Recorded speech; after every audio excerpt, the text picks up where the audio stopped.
Olá, boa noite. A polícia da capital investiga a morte de uma estudante de 22 anos que pode ter sido vítima de crime passional. Durante o fim de semana, pelo menos mais 5 mortes violentas foram registradas aqui na capital. As fotos revelam a vaidade da jovem que chegou a participar de um concurso de beleza que elege todos os anos a rainha de um campeonato de peladas no Amazonas. Ellen Leite dos Santos, de 22 anos, foi morta na noite do último sábado na porta da própria casa no bairro Alvorada 1, na zona oeste de Manaus. Segundo testemunhas, ela teria saído para atender o chamado de uma dupla que chegou de moto.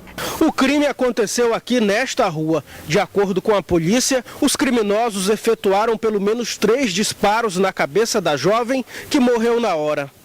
Essas imagens gravadas de um celular mostram um momento após o assassinato de Ellen, que antes de morrer chegou a dizer para uma amiga em uma rede social que estava grávida de um companheiro.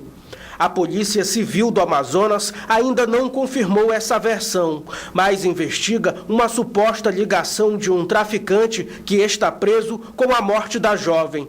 Ellen teria tido envolvimento com o integrante de uma facção criminosa que também atua dentro dos presídios em Manaus. O que eu posso adiantar é que as equipes estão em campo desde o primeiro momento que tivemos conhecimento do fato. Além do assassinato da estudante, a Polícia Civil investiga outros homicídios que também marcaram o fim de semana na capital. Outro caso foi a execução de Mário Saboia Albuquerque Neto, de 30 anos. Ele era enteado do ex-policial militar Moacir Jorge da Costa, o MOA, acusado de integrar uma organização criminosa na capital ligada ao já falecido deputado Wallace Souza. O ex-presidiário era ainda testemunha em um dos processos criminais envolvendo também o filho do ex-deputado Rafael Souza. O caso já está, inclusive, solucionado na medida em que estão identificados as 2 pessoas. Uma, inclusive, foi presa em flagrante. 6 pessoas, entre elas 2 mulheres, foram presas neste domingo em Apuí, acusadas de tráfico de drogas. Uma denúncia anônima levou a polícia militar até os suspeitos. Com eles foram apreendidos 72 trouxinhas de crack, cocaína, balança, dinheiro, além de uma arma com numeração raspada. Todos foram encaminhados para a delegacia do município, onde as mulheres foram liberadas, após os companheiros informarem que a droga pertencia a eles. A polícia da capital apresentou esta manhã um suspeito de envolvimento em pelo menos 5 assassinatos ocorridos na capital. Em um dos casos, a vítima foi um jovem de 19 anos morto a tiros em via pública. Ele é conhecido por encarar as câmeras e os jornalistas. Não é a primeira vez que Alan da Silva Almeida, de 19 anos, é apresentado pela Polícia Civil do Amazonas na capital. Desta vez, ele foi detido suspeito de matar um jovem de 19 anos em um acerto de contas há 1 ano e ainda por outra tentativa de assassinato que também foi registrada no ano passado. O mandado de prisão foi expedido na última sexta-feira. As investigações não param por aí.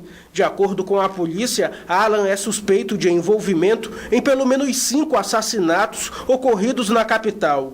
Na delegacia, o acusado negou os crimes. Ele será encaminhado para a cadeia pública no centro da capital.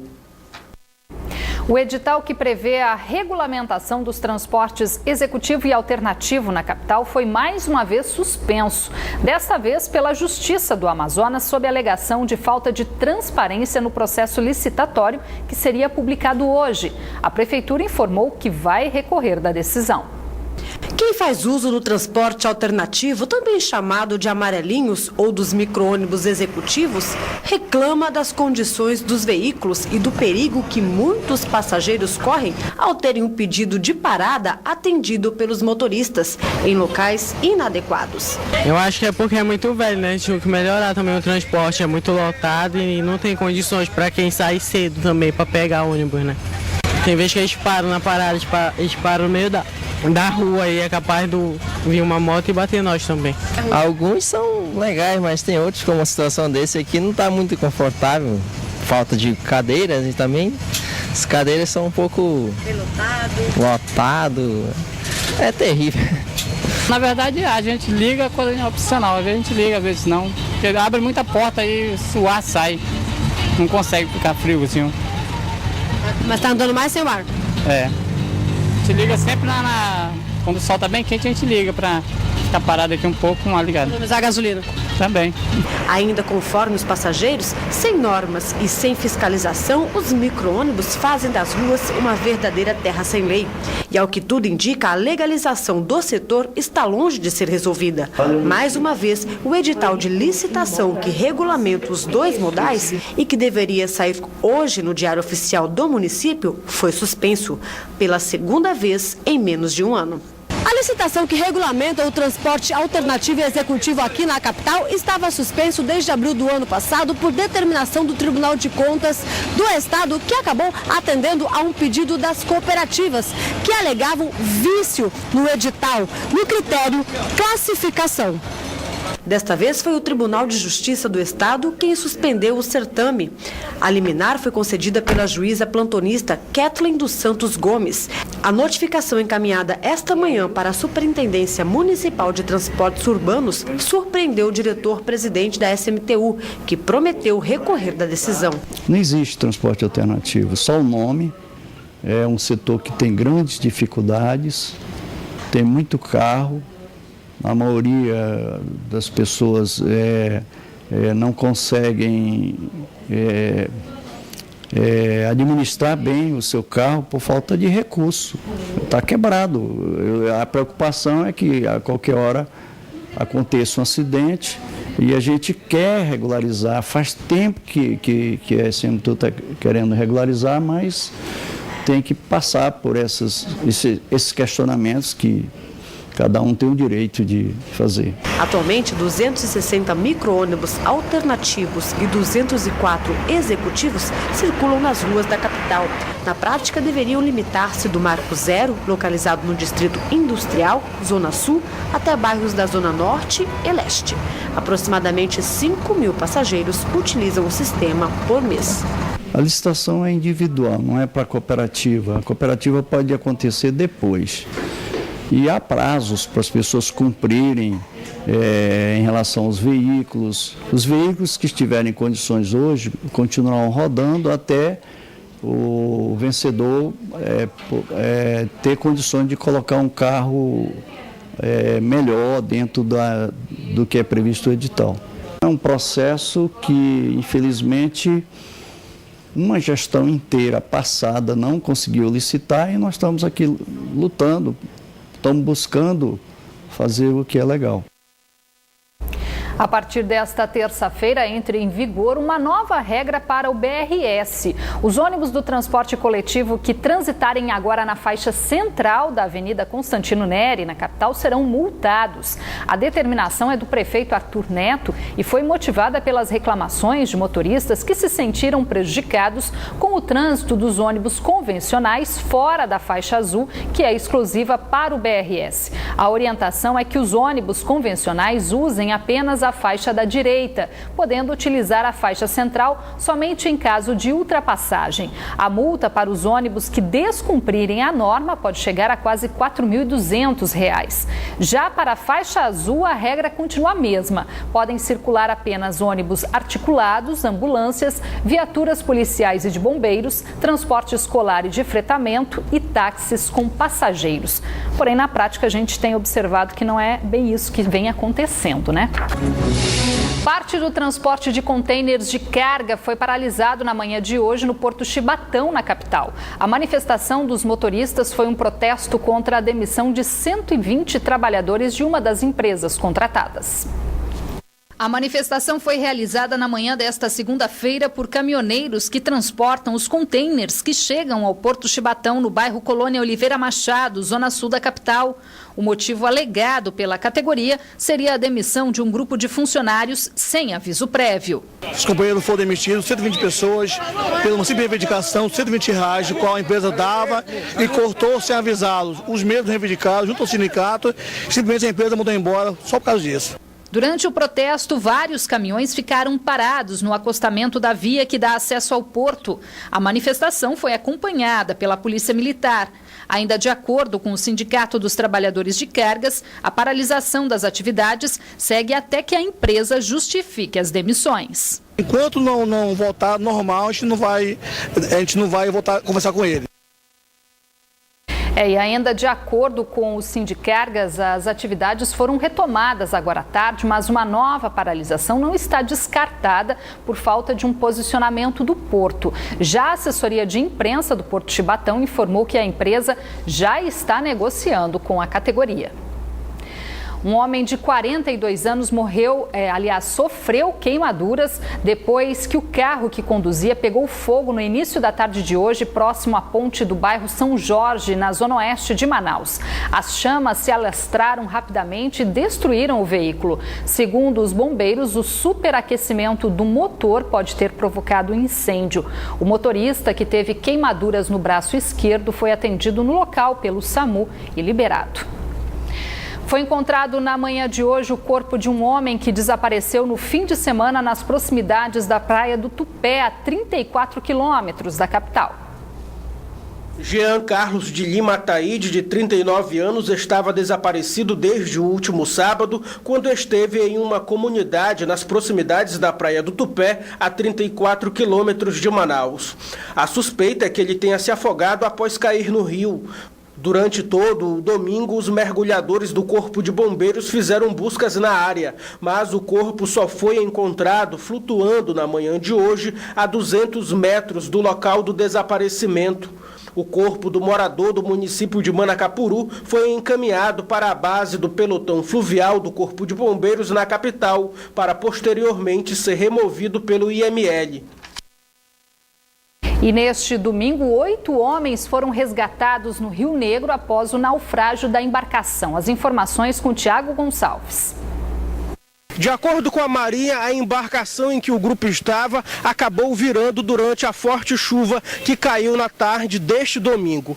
Os 8 homens que estavam em um bote de alumínio conseguiram se segurar em uma boia que demarca a área militar do comando do 9º Distrito Naval. Nenhum dos ocupantes do bote usava coletes salva-vidas. Pelo menos 10 militares foram mobilizados para o resgate. O acidente ocorreu na região do Cais das Torres, localizado na orla central de Manaus. Ninguém ficou ferido. Tiago Gonçalves para o Band Cidade. O município de Canutama, na calha do rio Purus, a 615 quilômetros de Manaus, decretou situação de emergência neste fim de semana em decorrência da cheia. De acordo com a Defesa Civil, 60% das casas da área urbana da cidade já foram atingidas pela subida dos rios. E na área rural, 369 famílias foram afetadas. Com isso, sobe para 6 o número de cidades em emergência no Amazonas. São quase 50 mil pessoas atingidas. Além de Canutama, também estão em situação de emergência os municípios de Envira, Itamaraty, Guajará, Ipixuna e Eirunepé. E vamos conferir a previsão do tempo para amanhã aqui na capital e também em alguns municípios do interior.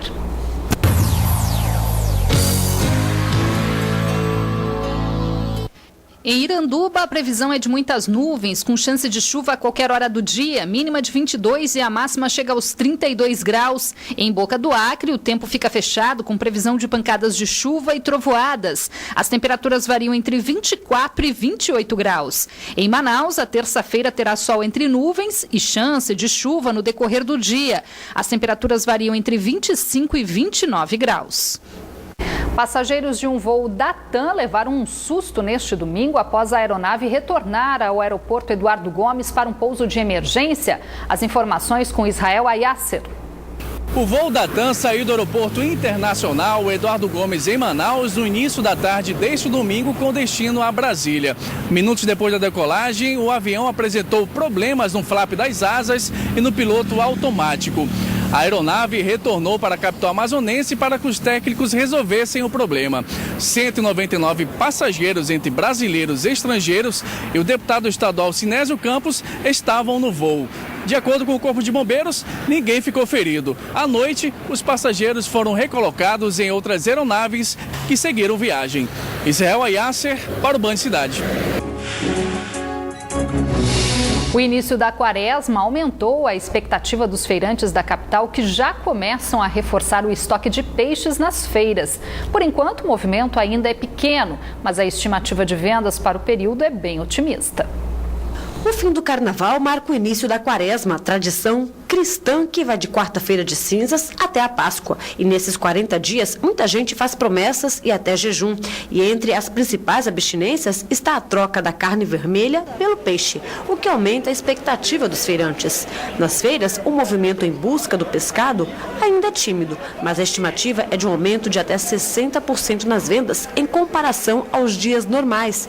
Já tem comerciante planejando, inclusive, uns dias de descanso. Vai ser demais, melhor que depois da quaresma eu vou dar uma viajada, né? A gente tirar a cabeça, a gente vai ganhar o dinheiro, né? Dá até pra viajar? Dá mesmo.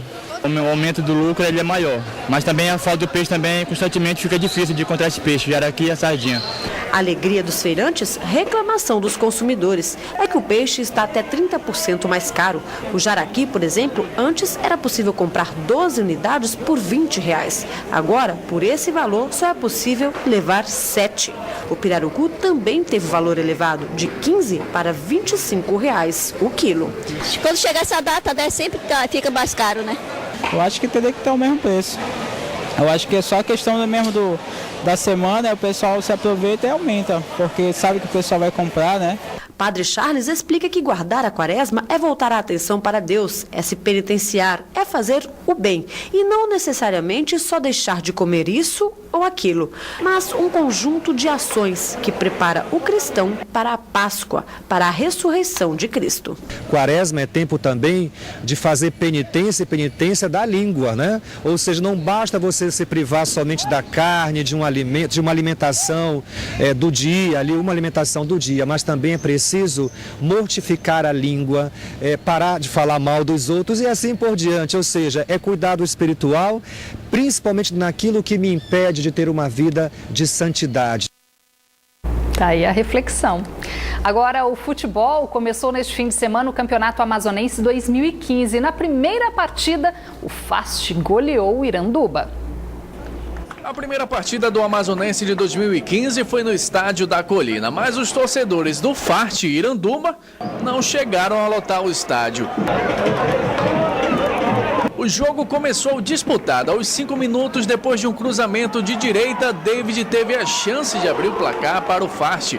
Em seguida, aos 18 minutos, o atacante Michel Parintins, de cabeça, marcou o primeiro para o Fast.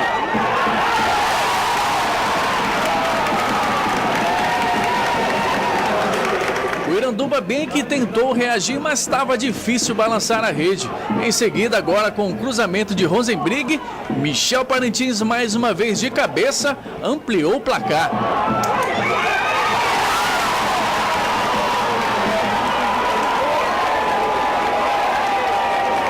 Fim do primeiro tempo, Fast 2, Iranduba 0. No intervalo, o torcedor do Fast já comemorava. Esse aqui chegou até a arriscar o resultado. O primeiro tempo foi bacana, né? 2-0. Expectativa foi sair mais 2 gols agora no segundo tempo.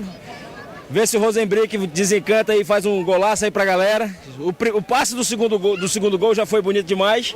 Vamos ver se agora ele deixa o dele aí, né? Já o torcedor do Iranduba, mesmo em pequena quantidade no estádio, também estava otimista. Você viu aí, perderam 3 gols, cara. Assim, em menos de 15 minutos o time mudou a fisionomia do jogo. A zaga estava meio apática ali, o goleiro melhor do time foi o goleiro no primeiro tempo. E agora a gente vai tentar aqui torcer no segundo tempo aí para tentar inverter essa situação. No segundo tempo, os dois times fizeram substituições. O Iranduba voltou mais entrosado. As energias positivas do torcedor deram resultado. Aos 13 minutos, Fábio de cabeça diminuiu a diferença para o Verdão.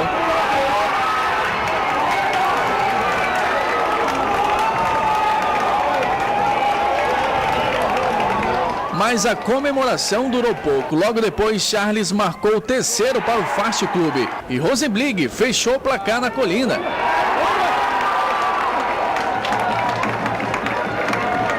Fast 4, Iranduba 1. Com certeza, né? Sabemos que esse é o primeiro jogo, ia ter uma dificuldade, até, o entrosamento foi pouco tempo de treino, mas a equipe, se Deus quiser, conforme os trabalhos, conforme os jogos, a equipe vai saltando mais ainda. Mas a equipe se comportou muito bem e conseguiu a vitória. Que a gente tem um grupo de muita qualidade. Hoje a gente pôde mostrar isso dentro de campo, a gente dá também informação ainda, mas eu creio que a gente vai dar continuidade aí nesse campeonato e graças a Deus conseguimos entrar com o pé direito. E nas outras 2 rodadas do Amazonense deste fim de semana, jogando em casa, o Nacional Borbense perdeu por 2-3 para o São Raimundo da capital. Em Itacoatiara, o Penarol venceu por 1-0 o Manaus Futebol Clube. E neste fim de semana também teve rodada da Copa Verde aqui na capital. Com o empate diante do Vilhena de Rondônia, o Nacional garantiu a classificação para a segunda fase da competição. Mesmo com uma forte chuva, a torcida do Nacional permaneceu na Arena da Amazônia para incentivar o Leão da Vila Municipal, que na partida trocou o uniforme tradicional pelo verde. O Nacional precisava apenas de um empate para avançar à segunda fase da Copa Verde, já que havia vencido no jogo de ida em Rondônia. E o Leão da Vila Municipal mostrou garra logo no início do jogo. Aos 15 minutos, Lídio aproveitou o lançamento de bola na área, desviou de cabeça e abriu o placar.